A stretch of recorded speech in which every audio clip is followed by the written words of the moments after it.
Okay, today we're going to be working with how to install a quiz into your course. So go into any course. I've gone into mine here. Go to the top right, click Turn Editing On, right? Come down here, add an activity or resource, click on that. And we're going to go through the options here. And there we go, quiz. Okay, so I'm going to name this quiz. Here you can put a brief description of whatever you would like, or the instructions for the quiz, everything you want them to know about the quiz. These are the general instructions. Come down here for timing. Now the standard is to leave it open time, but you can choose what day, what time it begins and what time it ends. You can also choose, so this for instance, you can set it, let's say you can tell them that you have the weekend, pick a time, or if you want, you can choose like standard timing. So tell them Friday during class hours, so Friday 10 a.m. till Friday at 12. This is the time for the exam. So you can enable an opening time and an ending time, and you can leave this as wide as you like. And over here, you can set a time limit for how long the quiz is.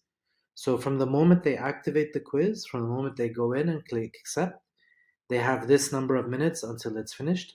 If you don't click it, then this is not enabled. Now, if you enable, there are options to what happens. You can install a grace period, additional 5 minutes.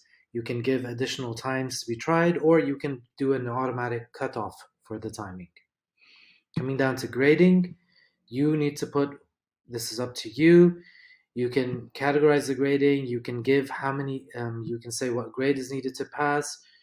The grading method. So you are allowed, if you want, to put a number of attempts. So here it says unlimited. So the students, if they failed their first exam, can do it again and again and again, an unlimited number of times.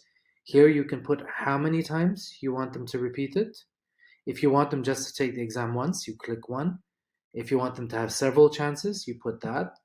And then for the grading method, here you select if we take the highest grade, the first attempt, the last attempt, or an average of all the attempts. Layout for the exams, new page for every question. It's one of the most standards. You can change this every 2 questions, every 30 questions per page. It's really up to you. Question behavior. You can shuffle within the questions, especially if you're using multiple choice questions. That might be a good idea so students don't copy from each other. Reviewing options during the attempt. This is to tell you whether they can immediately after the attempt or not to review it. After the quiz is closed, all your options are here for how you want, for specific feedback, if you want to give them specific. If you want them to have a knowledge of whether they answered correct or wrong and their marks, this can be done immediately.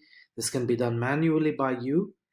You can also suggest if you're going to do overall feedback, general feedback. These are all specifications you can choose on how you want.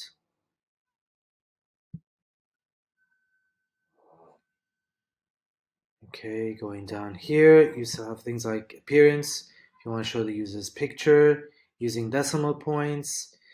Safe exam browsers is a way to limit students from being able to use multiple screens or use different things that allow them to cheat. So if you click this, it'll require a secure browser, an HTTPS. It makes things a little bit more complicated. Generally, it might not be recommended if internet is slow. Restricting access is to say, in case there are course restrictions or restrictions to specific people. Activity completion, complete tracking. Students can manually mark the activity as completed. Do not indicate or show activity as completed when conditions are met. Again, this is up to you. Once you're done with all of these, click Save and Display, and your exam will be displayed.